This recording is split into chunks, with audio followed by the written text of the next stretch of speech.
Hola, mi nombre es José Roberto Rodríguez y es un gusto compartir contigo. Lección número 11, titulada El Santuario del Nuevo Pacto. El texto bíblico base para el estudio de esta semana se encuentra en el libro de Hebreos, capítulo 9, verso 15, en el cual leemos lo siguiente. Así que por eso es mediador de un nuevo pacto, para que, interviniendo muerte para la remisión de las transgresiones que había bajo el primer pacto, los llamados reciban la promesa de la herencia eterna.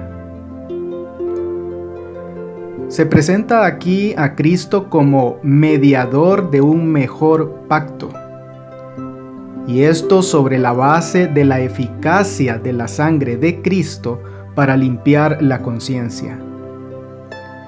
Durante el sistema de sacrificios, se concedía el perdón de los pecados teniendo en cuenta la sangre del Cordero de Dios que sería derramada. La sangre de los animales no tenía intrínsecamente poder para perdonar los pecados. Su oficio era simbolizar la muerte de Cristo por los pecados del mundo. Si Jesús no hubiera dado su vida, el perdón que se ofrecía bajo el primer pacto no hubiera tenido ninguna validez. La recepción de la herencia dependía del sacrificio de Cristo, y por esto el tema del santuario es vital. Era de noche, una noche sin luna. Las calles de la ciudad estaban completamente vacías y por ellas caminaba Frank rumbo a su casa, luego de un largo y pesado día de trabajo en la imprenta de la cual era el propietario. A poca distancia detrás de Frank, se escucharon los pasos de otra persona que se apresuraba por alcanzarle. Cuando aquella persona estaba ya muy cerca, dijo: «Frank, ¿eres tú?». Frank volteó a verle sorprendido, pues no le parecía conocer a aquel sujeto. «Sí, soy yo», respondió, «pero ¿cómo es posible que tú me conozcas si no nos hemos visto antes?». «Bueno», respondió aquel extraño, «tienes razón, nunca nos habíamos visto, pero conozco muy bien a tu hermano. Cuando te vi, aún entre las penumbras de la noche, tu forma de caminar, tus gestos y tu figura me recordaron tan perfectamente a él que me dije, él tiene que ser su hermano». En efecto, Frank caminaba, hablaba, gesticulaba e incluso reía exactamente igual que su hermano, pero no era su hermano. Esta historia introduce hoy para nosotros a aquel santuario terrenal israelita y su servicio, que como sombra, figura e imagen del verdadero santuario celestial, tenía como uno de sus objetivos enseñarnos acerca de Cristo como nuestro sustituto. En esta semana analizaremos por qué Dios quería que los israelitas construyeran un santuario, y nos sumergiremos en las Sagradas Escrituras para intentar comprender lo que Jesús hace en el cielo como nuestro representante. Ya estudiamos en lecciones anteriores que entre los pactos antiguo y nuevo no existen diferencias en cuanto a los elementos básicos que conforman su esencia. Uno de esos elementos que conforman la base fundamental de ambos pactos es el que encontramos en el deseo de nuestro Señor de buscar permanentemente una relación cercana y amorosa con su pueblo. Levítico capítulo 26, versos 11 y 12.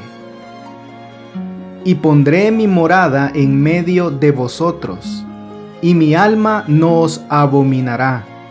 Y andaré entre vosotros, y yo seré vuestro Dios, y vosotros seréis mi pueblo. Aunque los hebreos sabían, tan bien como nosotros lo sabemos hoy, que el gran Dios no podía habitar en un edificio de hechura humana, no les parecía correcto que hubiese culto sin templo. El santuario terrenal acercaba a Dios a su pueblo y hacía que su presencia entre ellos fuese algo real. En un sentido espiritual, Dios siempre ha buscado morar con los hombres y no puede hallar reposo hasta que haya obtenido esa morada. Primero, en el corazón de cada persona de su pueblo, y luego, en medio de cualquier grupo que se reúna para adorarle. El sistema cuyo centro era el tabernáculo terrenal señalaba por adelantado a Cristo, quien más tarde habitó, o según una traducción literal, hizo su tabernáculo entre los hombres. La palabra hebrea shakán, habitar, significa residir permanentemente en una localidad.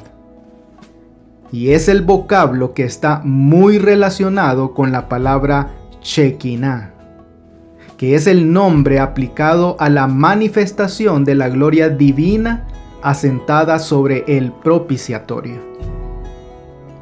La Shekinah era el símbolo de la presencia divina, por medio de la cual Dios había hecho ya una promesa.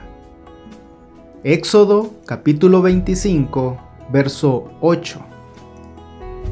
Y harán un santuario para mí, y habitaré en medio de ellos. Así es, el mandato del Señor a Israel de construir un santuario conllevaba implícita la promesa de habitar en medio de sus hijos. Tal y como lo hizo con el pueblo de Israel, el Señor continúa siempre tomando la iniciativa para manifestarse de tal manera que tú y yo podamos relacionarnos con Él de una manera eficaz. Sin importar el momento o el contexto, sin importar si hablamos del antiguo o el nuevo pacto, el aspecto relacional se manifiesta tan claramente que no deberíamos dejar pasar por alto la importancia de trabajar esa relación con nuestro Dios día a día. ¿Y de qué forma puede trabajarse esa relación? Interactuando con Dios, comunicándonos con Dios, buscando ese contacto tan vital con Él que como seres humanos pecadores tanto necesitamos. Dios está buscando una relación con su pueblo, sí, pero para que eso sea una realidad, esa relación la busca de forma personal con cada uno de aquellos que desean conformar ese pueblo. ¿Lo deseamos tú y yo? Una de las características unificadoras de los sacrificios israelitas era el papel que jugaba la sangre en cada uno de los rituales que se llevaban a cabo. Incluso Los 7 primeros capítulos de Levítico detallan en buena medida el uso y disposición de la sangre junto con las ofrendas de los participantes. ¿Qué es lo que no podía existir sin sangre? Hebreos capítulo 9, verso 22. Y casi todo es purificado según la ley con sangre, y sin derramamiento de sangre no se hace remisión. Casi todo era purificado con sangre, porque había ciertas excepciones, ya que algunas cosas eran limpiadas con fuego o agua y no con sangre. Incluso en ciertas circunstancias podía haber expiación por los pecados con harina en lugar de sangre. Pero el ritual levítico exigía generalmente el derramamiento de sangre para la expiación. La palabra remisión, del griego áfesis, que significa perdón, casi siempre se usa en el Nuevo Testamento seguida por el sustantivo pecados. Y aunque áfesis aparece solo aquí en Hebreos y en Marcos capítulo 3 sin indicar qué es lo que se perdona, la gran verdad que enseñaba la prescripción de que era necesario el derramamiento de sangre para el perdón, era que la salvación de los seres humanos exigía en su debido momento la muerte del Hijo de Dios.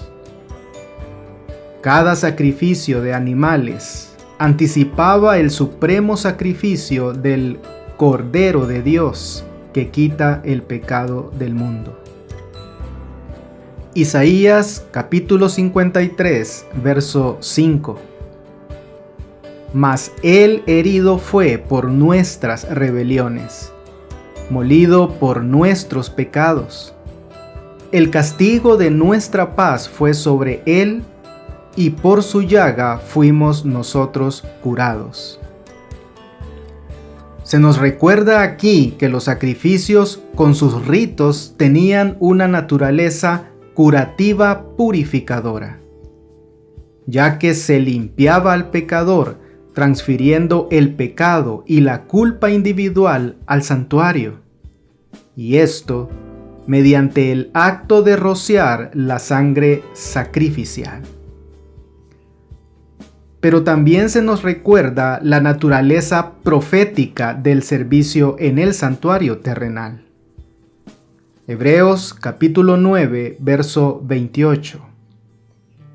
Así también Cristo fue ofrecido una sola vez para llevar los pecados de muchos, y aparecerá por segunda vez, sin relación con el pecado, para salvar a los que le esperan. Lejos de la idea de que el perdón tiene que ver con el pasado, la perspectiva cristiana del perdón tiene que ver más con el futuro. Jesús se ofreció para acercarnos a Dios. No es un parchado de una vida malvada, no es una simple cuenta a cero, sino un acto regenerador. No se trata de reconstruir el pasado, se trata de ir hacia el futuro. No fue un sacrificio para obtener favor para continuar viviendo la misma vida, sino que se trató de un rescate de una vida vana para caminar hacia la eternidad. Es así como se establece la base de la relación del pacto, mediante el proceso por el cual el Señor perdona y acepta al pecador. Te perdona y acepta tanto a ti como a mí. Uno de los temas clave del Antiguo Testamento es que Dios proveería para un sacrificio por los pecados del mundo. Uno de los temas clave del Nuevo Testamento es que mediante Cristo Jesús así lo hizo. Gálatas capítulo 1 versos 3 al 5. Gracia y paz sean a vosotros de Dios el Padre y de nuestro Señor Jesucristo, el cual se dio a sí mismo por nuestros pecados para librarnos del presente siglo malo, conforme a la voluntad de nuestro Dios y Padre, a quien sea la gloria por los siglos de los siglos. Amén. El tema de esta epístola es nada más ni nada menos que la salvación por medio de Jesucristo. Los Gálatas se habían apartado de esa verdad espiritual y habían aceptado la falsa enseñanza de que la salvación se puede ganar. Y la aceptación de tal doctrina ajena a las Escrituras los había llevado prácticamente a ignorar la muerte expiatoria de Cristo. Cuando Jesús se entregó para librarnos del castigo del pecado, no solo se ofreció como sacrificio por ti y por mí para sufrir y morir en lugar nuestro, sino que se unió con la familia humana e identificó los intereses de ella con los suyos. La expiación mediante la sangre de Cristo y por ende la sustitución comprenden el fundamento de todo el plan de salvación. El apóstol Pablo les presenta a los Gálatas la gran verdad de que Jesús, por medio de su sacrificio expiatorio, ha proporcionado un camino de escape para todos los que lo acepten como su único y suficiente Salvador. Y es que cualquier otro intento de ganar esta victoria sobre el mal de este mundo mediante nuestros propios esfuerzos no está ni estará jamás de acuerdo con la voluntad de nuestro Señor. Si la salvación viene solo por la sangre de Cristo, ¿qué papel juega esta sangre en el plan de salvación? Mateo capítulo 26, verso 28. Porque esto es mi sangre del nuevo pacto, que por muchos es derramada para remisión de los pecados.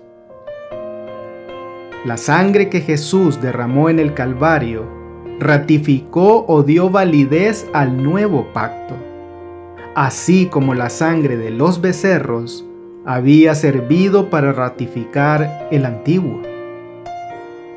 De no haberse producido la muerte vicaria de Cristo, el plan de salvación nunca hubiera sido una realidad.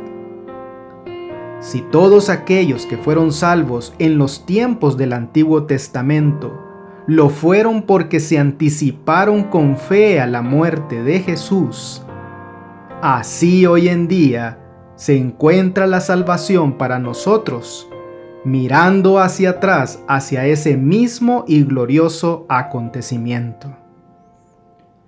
La gran obra de Jesús al entregarse por nuestros pecados será siempre la base de toda nuestra esperanza, tanto las de la restauración, la libertad y el perdón, como también la de la vida eterna en el paraíso, al lado de nuestro glorioso y amado sustituto.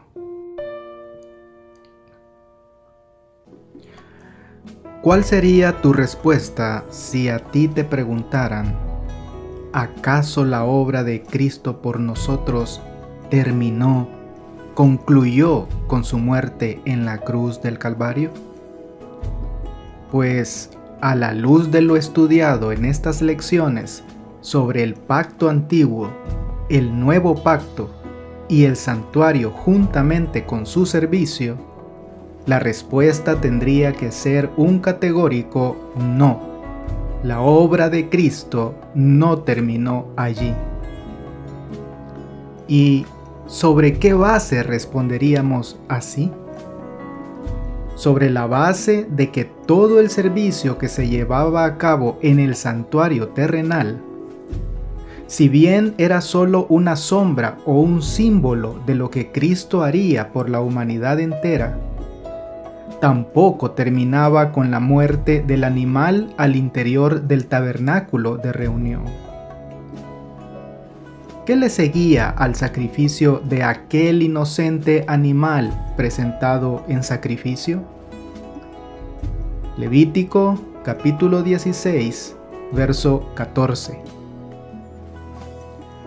Tomará luego de la sangre del becerro y la rociará con su dedo hacia el propiciatorio al lado oriental. Hacia el propiciatorio esparcirá con su dedo 7 veces de aquella sangre. ¿Quién llevaba a cabo esta acción? El sacerdote que ministraba en esa ocasión. Así como en el servicio típico el sumo sacerdote ponía a un lado sus ropas pontificias y oficiaba con el blanco vestido de lino del sacerdote común, así Cristo puso a un lado sus ropas reales, fue vestido de humanidad y ofreció sacrificio, siendo Él mismo la víctima. Sí, pero a partir de allí, no hay que olvidar que Cristo Jesús da continuidad a todo aquel trabajo que le correspondía al sumo sacerdote, pero ahora con una gran diferencia. Hebreos capítulo 8, versos 1 y 2. Ahora bien, el punto principal de lo que venimos diciendo es que tenemos tal sumo sacerdote, el cual se sentó a la diestra del trono de la majestad en los cielos, ministro del santuario y de aquel verdadero tabernáculo que levantó el Señor y no el hombre. Así es. En lugar de un sacerdote humano, pecador y sujeto a error, tenemos a Jesús, quien ministra en nuestro favor como aquel perfecto sumo sacerdote. Ya lo preguntaba Pablo en Hebreos capítulo 2, verso 3. ¿Cómo escaparemos nosotros si descuidamos una salvación tan grande, la cual, habiendo sido anunciada primeramente por el Señor, nos fue confirmada por los que oyeron? Esa pregunta inicial y retórica demanda una sola respuesta: no escaparemos. No hay escapatoria para los que decidan ignorar las exhortaciones del Evangelio. Quizá no haya un rechazo directo de Cristo, sino solo demora y negligencia. No descuidemos esa salvación tan grande. Grande porque Dios es su autor. Grande debido a su costo, la vida del Hijo de Dios. Y grande en lo que logra, la renovación del cuerpo, el alma y el espíritu. ¿Te parece correcto no compartir esta maravillosa verdad? Hablemos con otros sobre esta maravillosa noticia, que tenemos tal sumo sacerdote ministrando en estos precisos instantes para una esperanza de vida eterna al lado suyo.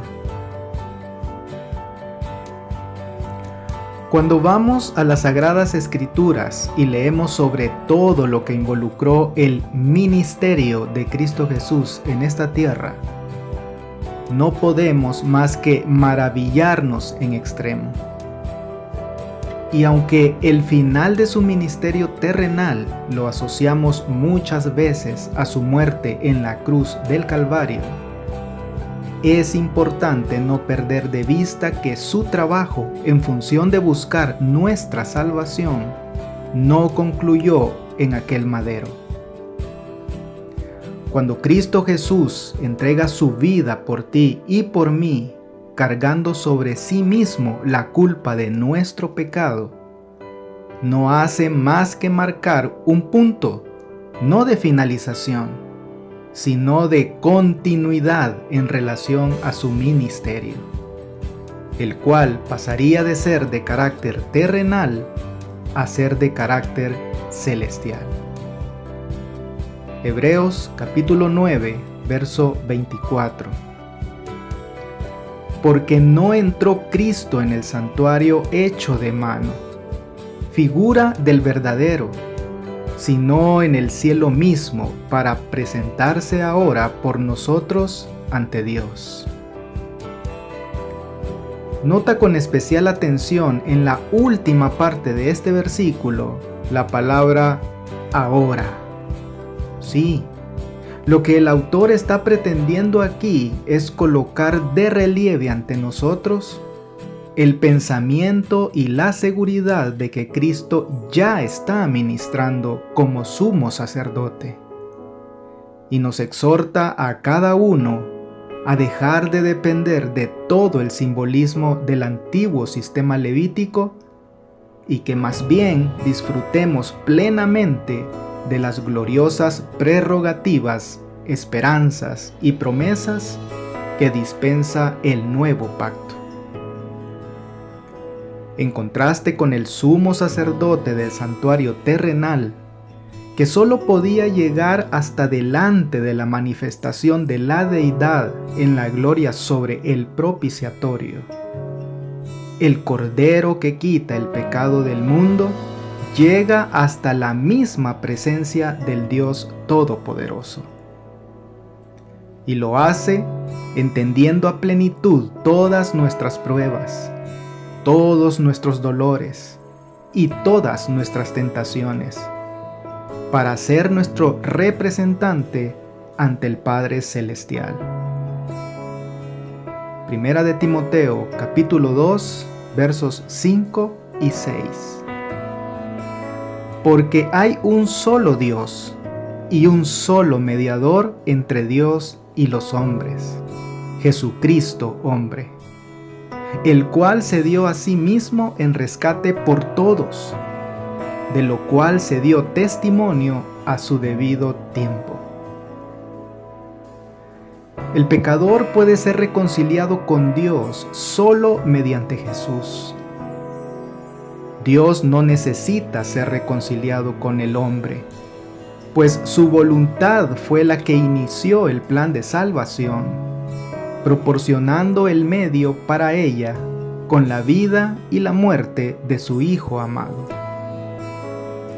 Jesús no representaba en esta tierra y no representa ahora mismo en el cielo a ningún nivel social o nación en particular, sino a toda la humanidad sin distinción de ninguna clase.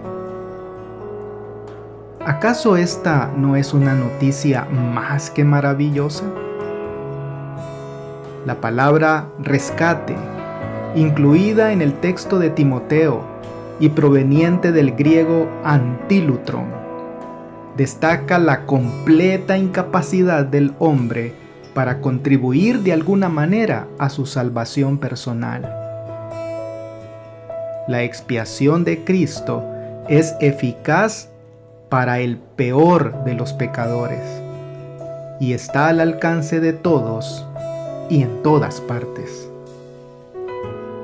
El ministerio de Cristo en la tierra confirmó el plan de Dios de salvar a todos sus hijos. El ministerio celestial de Cristo busca que eso sea una realidad para ti y para mí. Muy bien, Sinteticemos algunas ideas que nos ha dejado esta preciosa lección. Número 1. Antiguo y nuevo pacto, una misma relación. El propósito del tabernáculo en la tierra era el de ser identificado como el lugar de habitación de Dios.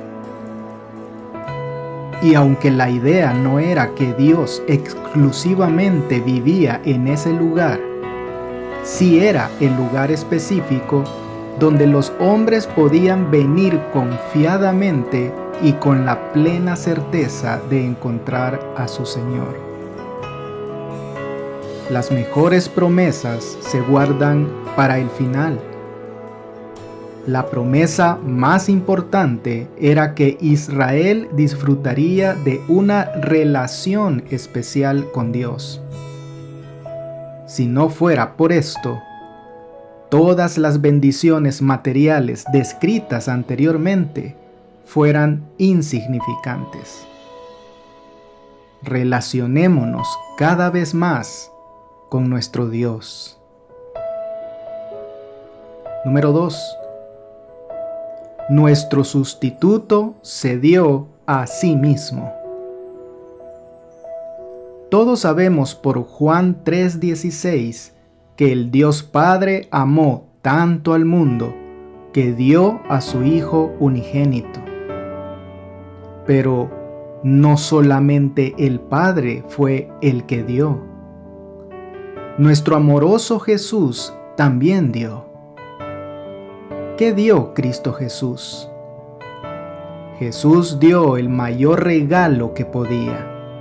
Se dio a sí mismo como sustituto nuestro, cargando sobre él todo lo que nos correspondía cargar a ti y a mí a causa del pecado.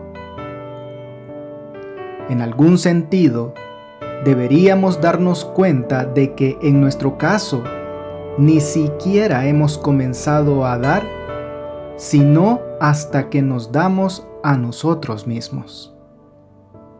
Correspondamos a esa sustitución, obedeciéndole a Él. Y número 3. Su ministerio continúa. Hebreos 9:24 es claro en su última parte cuando dice: para presentarse ahora por nosotros ante Dios. El tabernáculo o tienda de la tierra fue solamente una figura, porque la realidad se encuentra en el cielo. Dice aquí que Cristo entró allí para presentarse ahora ante el mismo rostro de Dios. Cristo no ha entrado en un santuario construido por el hombre. Es un santuario espiritual, sí, pero real. Él murió en la tierra para salvarnos, pero Él vive en el cielo para mantenernos salvos. Su ministerio como nuestro gran sumo sacerdote es continuo. Como continuo es su amor también. Amigo y amiga, la pluma inspirada nos termina recordando que aquí, donde el Hijo de Dios habitó en forma humana, donde el Rey de Gloria vivió, sufrió y murió, aquí, cuando renueve todas las cosas, estará el tabernáculo de Dios con los hombres. Morará con ellos, y ellos serán su pueblo, y el mismo Dios será su Dios con ellos. Y a través de las edades sin fin, mientras los redimidos anden en la luz del Señor, le alabarán por su don inefable. Que Dios te bendiga. No olvides apoyar este ministerio suscribiéndote a mi canal de YouTube. Con esto tendrás acceso a un video resumen completamente ilustrado y animado de la lección de escuela sabática para adultos al inicio de cada semana. Espero tus likes y tus comentarios de la lección. Bendiciones.